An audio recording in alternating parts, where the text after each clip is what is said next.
Voici mon vélo électrique fait maison. Plus précisément, il s'agit de la version 3 de mon vélo électrique. Si vous êtes abonné à ma chaîne, vous avez peut-être vu mes versions 1 et 2, tous basés sur le même cadre de vélo, avec seulement quelques différences de configuration électronique. Depuis que j'ai monté ce pack de batterie et adopté le contrôleur VESC 6, je n'ai eu aucun problème. En fait, ce vélo, équipé de cette électronique, a parcouru plus de 400 miles, rien que sur la version 3. Donc si vous avez regardé ma vidéo sur le vélo électrique fait maison version 1, vous savez que j'ai utilisé exactement ce même vélo. C'est un vélo à une seule vitesse, de style fixie, que j'ai acheté sur Amazon pour environ 160 livres. Et il m'a plutôt bien servi. J'ai dit que j'ai parcouru 400 miles avec cette configuration électronique. Mais depuis la version 1, j'ai probablement parcouru plus de 1000 miles sur ce vélo bon marché, ce qui est assez impressionnant pour un vélo à 160 livres. Maintenant, il y a quelques problèmes avec ce vélo. Le principal problème, ce sont les freins.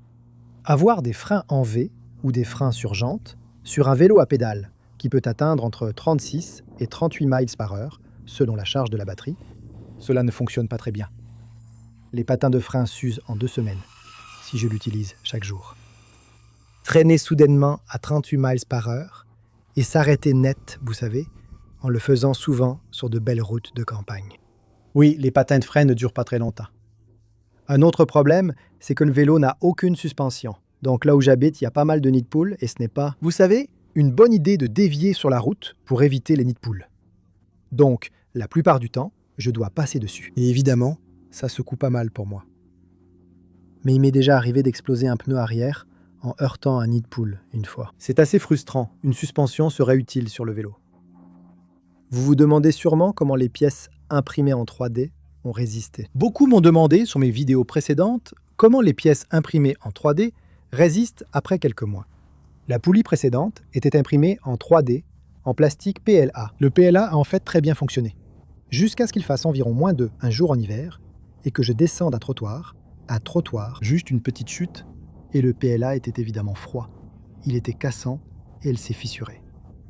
Donc, j'ai décidé de l'imprimer en 3D, avec du PETG, encore une fois grâce à mon sponsor de filaments pour imprimante 3D, et il tient le coup jusqu'à présent. J'ai parcouru environ 200 miles avec cette poulie, sans problème.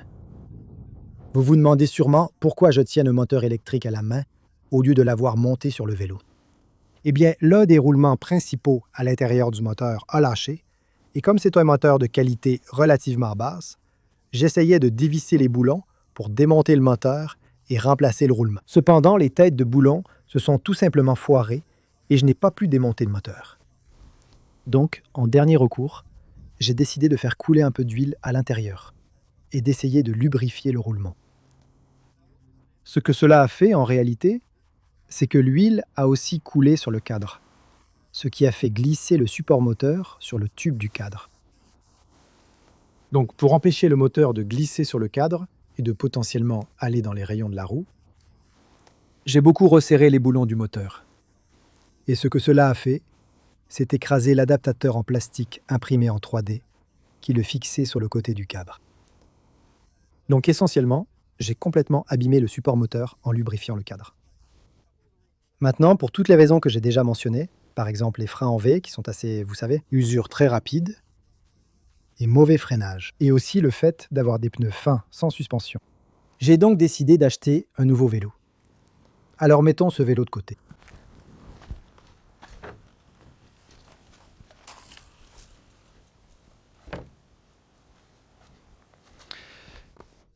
Ce sera la version 4 du vélo électrique. En plus d'un look sympa avec cette peinture orange assortie à mes cheveux, c'est en fait un vélo plutôt correct. La raison pour laquelle je l'ai acheté, c'est qu'il était en promotion chez Halfords avec une réduction de 130 livres par rapport au prix habituel. Et j'ai vu pas mal de bons avis en ligne. Donc j'ai décidé de me lancer. Il a une bonne suspension avant, de grandes roues de 29 pouces, avec des pneus assez larges. L'essentiel, c'est qu'il a des freins à disque à l'avant et à l'arrière, mais je l'ai aussi choisi pour d'autres raisons techniques, pas seulement pour ses freins et sa suspension sophistiquée. Sur la version 3 du vélo électrique, avec le cadre précédent, j'avais monté le moteur sur le côté du bras arrière, juste ici, et ça fonctionnait plutôt bien. C'est simple et efficace. Le seul problème, c'est qu'avec le moteur qui dépasse sur le côté, on ne pouvait poser le vélo que d'un seul côté, parce qu'on avait peur d'abîmer le moteur. Maintenant, avec ce vélo, comme il n'a pas de frein en V mais un frein à disque, je peux facilement monter le moteur derrière le tige de selle, juste ici, et devant la roue. Donc c'est ce que je veux faire. Je veux essayer de le monter derrière le tige de selle, là-bas. Le seul problème que je dois résoudre, c'est d'essayer de mettre la poulie sur la roue sans gêner le frein à disque et l'étrier. Donc ce que je vais faire, c'est modéliser l'arrière de ce vélo dans Fusion 360 et voir si je peux concevoir un support pour ce moteur. Allons-y. Quand je construis un système mécanique comme ce vélo, tout tourne autour de la prévisibilité. Si je mets les bonnes pièces au bon endroit, je sais que j'obtiendrai très probablement les résultats que je vise. En revanche, quand il s'agit de la bourse et de l'investissement, ça ne fonctionne pas comme ça. Il manque cette structure d'ingénierie et cela ressemble souvent moins à un système logique qu'à regarder des chiffres et à essayer de deviner. En fait, des études montrent que 66% des investisseurs regrettent au moins une décision d'investissement. On vous pousse constamment à acheter, vendre, attendre ou réagir. Donc je cherchais une plateforme qui évite d'avoir à deviner et qui soit beaucoup plus structurée. C'est là que Mintos entre en jeu. Avec Mintos, au lieu d'essayer de prédire ce qu'une action pourrait faire ensuite, je peux investir dans des prêts et percevoir des intérêts. Le rendement attendu de chaque prêt est déterminé à l'avance et les versements peuvent arriver chaque jour et constituer un revenu passif. Je peux filtrer par rendement, risque, horizon de placement, pays et devises. Et si je veux moins d'intervention manuelle, Mintos propose aussi des portefeuilles automatisés, donc je n'ai pas besoin de rester collé à l'écran en permanence.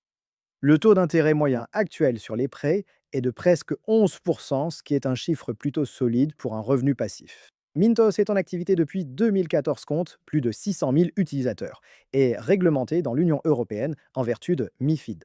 Et en ce moment, vous pouvez obtenir un bonus allant jusqu'à 350 € lorsque vous investissez 500 € ou plus. Le lien se trouve dans la description où vous pouvez scanner le code QR à l'écran. Avec Mintos, on a moins l'impression de deviner et plus celle de travailler avec un système où le rendement attendu est connu à l'avance. Alors ne ratez pas cette opportunité.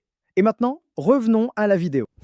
Pour modéliser l'arrière du cadre, j'ai pris des photos sous divers angles, en veillant à ce que vélo et appareil photo soient à niveau. J'ai ensuite importé les photos dans Fusion 360 et aligné les images en utilisant l'axe arrière comme point de référence, ainsi que le diamètre de la roue comme échelle de référence. En utilisant la fonction de forme dans Fusion 360, j'ai modélisé la courbe et l'angle de la partie arrière du cadre.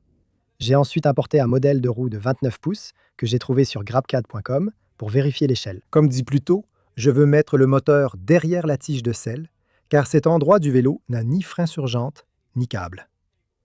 Le souci est que la courroie ne peut pas aller directement à la poulie de la roue à cause du cadre. Je dois ajouter une poulie de renvoi pour maintenir la courroie haute et éloignée du cadre. Les plaques seront découpées en CNC dans de l'aluminium, permettant d'utiliser un roulement de support pour l'arbre moteur et d'éviter l'usure des roulements du moteur. Elle fera aussi office de dissipateur thermique pour refroidir le moteur. L'étape suivante a été de concevoir la poulie, qui doit éviter le disque et l'étrier. Heureusement, ce cadre et les roues de 29 pouces offrent assez d'espace pour installer une section centrale de rayon en aluminium, fixable au disque de frein et pliable autour de l'étrier. Je vais ensuite imprimer en 3D ou usiner en CNC le profil des dents de la poulie selon le coût. Comme cette conception ne permet pas de régler le support moteur, un tendeur de courroie sera nécessaire. Il sera placé près de la poulie du moteur pour engager un maximum de dents et maintenu en tension par un ressort de torsion. En utilisant une poulie moteur à 12 dents et une poulie de roue à 220 dents, on obtiendra un rapport de poulie d'environ 18,3 pour 1. C'est un peu plus que la version 3 du vélo électrique. Mais ce modèle a des pneus un peu plus gras. Il devrait quand même pouvoir atteindre environ 55 km/h et avoir beaucoup de couples pour faire des wheelies. J'ai décidé de découper les pièces prototypes en bois avec une CNC au lieu de les imprimer en 3D. Afin de tester comment la partie FAO, le Fusion 360, gérerait la conception en utilisant les fraises de 3 mm et 6 mm que j'ai. J'ai taraudé grossièrement les filetages avec un boulon, ce qui a bien marché, mais j'utiliserai un vrai kit de taraudage pour l'aluminium. J'ai imprimé en 3D les blocs à fixer au cadre, qui seront sûrement aussi imprimés ainsi dans la version finale avec un fort taux de remplissage. Je ne crains pas qu'ils s'écrasent, car les plaques en aluminium de chaque côté répartiront la charge. Le moteur a ensuite été monté, avec quelques petits ajustements nécessaires au niveau d'une implantation des boulons. Le moteur était à l'origine livré avec ce support de fixation. Donc, ce nouveau support moteur le rendra complètement inutile. Il me reste juste à déterminer où passeront les câbles. Une fois la poulie moteur installée, il fallait fixer la plaque de support. À terme, de grands tubes entoureront ces boulons et feront office d'entretoise entre les deux plaques en aluminium. Cela ajoutera de la rigidité, mais je dois d'abord tester l'alignement. J'aurais sans doute dû insérer le roulement de support plus tôt, mais il faut d'abord pousser un peu plus l'arbre du moteur pour que ce soit utile. Ce design laisse suffisamment d'espace pour éviter que jambes ou pieds touchent les pièces mobiles. Le moteur est protégé, mais j'ajouterai sûrement un garde-boue contre les débris de la roue. Le prototypage du support moteur est fini. Il ne reste qu'une poulie à ajouter. C'est la fin de la vidéo de cette semaine. Le prototypage du support moteur est terminé. Je suis assez satisfait du design. Quelques modifications lui seraient probablement bénéfiques. Par exemple, le schéma de fixation du moteur est légèrement décalé. Et aussi, il faut juste que je modifie les plans pour l'emplacement de ces trous afin que tout s'ajuste parfaitement. Je dois aussi déterminer par où les câbles du moteur vont passer à travers le cadre. J'aurais aimé avancer davantage sur le prototypage, par exemple la poulie. Mais je ne sais pas vraiment comment le prototyper sans le découper dans de l'aluminium. Parce que je ne peux pas facilement plier le bois. Et aussi, mon imprimante 3D n'est pas assez grande pour l'imprimer sous forme de plaque, puis replier les bords autour du disque de frein à l'arrière ici. Ce projet sera long. Je ne le ferai pas en 2 ou 3 semaines, vous savez. Je veux m'assurer que tout soit fait du mieux possible. Parce que ce sera très probablement la dernière version de vélo électrique que je fabrique. Au moins pour un bon moment. Peut-être quelques mois de plus. Non, j'aimerais vraiment que celui-ci soit le vélo électrique que je garde. Vous vous demandez sans doute pourquoi je ne choisis pas un système à moteur central, où le moteur électrique entraîne la chaîne principale, celle que vous faites tourner en pédalant. La raison pour laquelle je ne choisis pas ça, c'est simplement la complexité, en fait. Je n'ai vraiment pas envie de devoir m'embêter avec, vous savez, différentes chaînes et tout ça. Je ne suis pas sûr que cette chaîne d'origine supporterait le couple que ce moteur produit. Et le système de courroies que j'utilisais avant était plutôt fiable. Les courroies duraient une éternité. L'autre chose que je me demandais, c'est qu'avec un système de roue libre, où la roue arrière peut tourner sans résistance du moteur, je ne suis pas sûr de la façon dont ça fonctionnerait. Dans le sens où si j'accélérais à fond avec le moteur, il atteindrait son régime maximal. Et puis, évidemment, quand il atteindra le même régime que la roue, ou du moins le régime relatif à travers le système d'engrenage, il s'arrêterait soudainement lorsqu'il atteindrait la butée de la roue libre, et cela pourrait provoquer une surtension ou une surintensité. Je ne suis pas sûr, et je préfère ne pas toucher à ça, car cela pourrait endommager l'électronique ou le contrôleur. Je peux sans doute résoudre ce problème avec un embrayage centrifuge, ou en ajoutant un démarrage progressif pour que le moteur accélère lentement plutôt que de passer directement à fond. Mais j'ai pas vraiment envie de m'embêter avec ça. La plupart du temps, je roule avec l'accélérateur enclenché, donc oui, il n'y a pas vraiment besoin d'une roue libre. Et aussi, avec le mécanisme de roue libre, je ne peux pas utiliser le freinage régénératif. Comme évoqué dans ma précédente vidéo sur le freinage régénératif il y a quelques mois, ce n'est pas la chose la plus utile au monde. Ça n'augmente l'autonomie que d'environ 5%. Mais c'est sympa à voir si vous avez une longue descente. Ça permet de récupérer quelques wattheures d'énergie en plus. Vous vous demandez sûrement pourquoi j'opte pour des courroies et poulies plutôt que des chaînes et pignons comme mécanisme d'entraînement. La principale raison, c'est que j'ai déjà la courroie de la taille exacte pour ce système, que j'avais acheté comme système de prototypage pour l'un des vélos électriques de la version 2. Donc ça veut dire que je n'ai pas besoin d'acheter une nouvelle courroie, et j'ai aussi la bonne poulie pour le moteur, donc je n'ai pas besoin d'en acheter une nouvelle non plus. Si je n'avais pas déjà les poulies et les courroies, je pourrais facilement passer à des chaînes et des pignons. Le seul autre problème, c'est qu'il y a une taille minimale de pignon que l'on peut utiliser avec une chaîne. Et dans ce cas, c'est environ 13 dents pour une chaîne de vélo de cette spécification. Et cela voudrait dire, si je fais les bons calculs de démultiplication, qu'il faudrait utiliser un pignon arrière de 520 mm de diamètre, ce qui, sur une roue de 620 mm, serait vraiment énorme. Cela toucherait sûrement le cadre et causerait d'autres soucis. Avec des courroies, je peux juste utiliser une poulie bien plus petite sur le moteur. J'ai envisagé de fabriquer une boîte de vitesse à l'arrière ici, en utilisant des engrenages planétaires. Et en utilisant, si vous utilisez un système d'engrenage planétaire à 2 étages, vous pouvez en fait ajouter un embrayage pour changer le rapport de transmission. Fabriquer une transmission à 2 vitesses, ce à quoi j'ai vraiment pensé. Ce serait assez complexe à construire. Mais c'est tout à fait possible. La raison pour laquelle j'ai choisi finalement de ne pas retenir cette solution, c'est principalement pour la simplicité. Vous savez, ce système devrait pouvoir atteindre environ 55 km/h, et il pourra accélérer jusqu'à cette vitesse en 10 à 15 secondes, ce qui est largement suffisant en termes de couple. L'ancien système pouvait monter des pentes très raides. Je ne connais pas les valeurs exactes, mais la pente était similaire. Il pouvait monter des côtes aussi raides à 61 km/h. Donc ici, à 55 km/h. Il n'y aura aucun problème. Donc, le couple n'est pas un problème. Et vous savez, en général, je ne roule pas vraiment beaucoup plus vite que 48 km/h.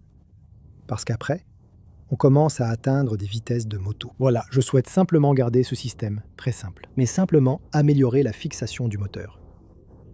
Le fait qu'il soit monté ici sur le côté est gênant. Un coup de pied ou en posant le vélo, il peut être endommagé. Donc, le déplacer derrière le tube de selle et devant la roue rend les choses un peu plus propres. Et oui, j'espère que ce système fonctionnera plutôt bien. Donc je vous remercie beaucoup d'avoir regardé. Si vous êtes nouveau sur ma chaîne, cliquez sur le bouton s'abonner ci-dessous. Et si vous avez apprécié cette vidéo, laissez un pouce bleu. Je ne sais pas quand la suite du projet aura lieu. Probablement dans quelques semaines. J'ai encore quelques autres projets prévus. Et j'attends des pièces pour celui-ci. Donc oui, merci encore une fois de regarder. Un immense, immense merci à tous mes mécènes pour leur soutien. C'est grâce à vous que ces vidéos hebdomadaires sont possibles. Et j'apprécie aussi énormément vos retours lorsque j'ai publié le design de ce vélo. Certains de vos retours sur les différentes suggestions ont vraiment été utiles, donc merci pour ça. Et ouais, c'est à peu près tout. Merci encore d'avoir regardé. À la semaine prochaine. Au revoir.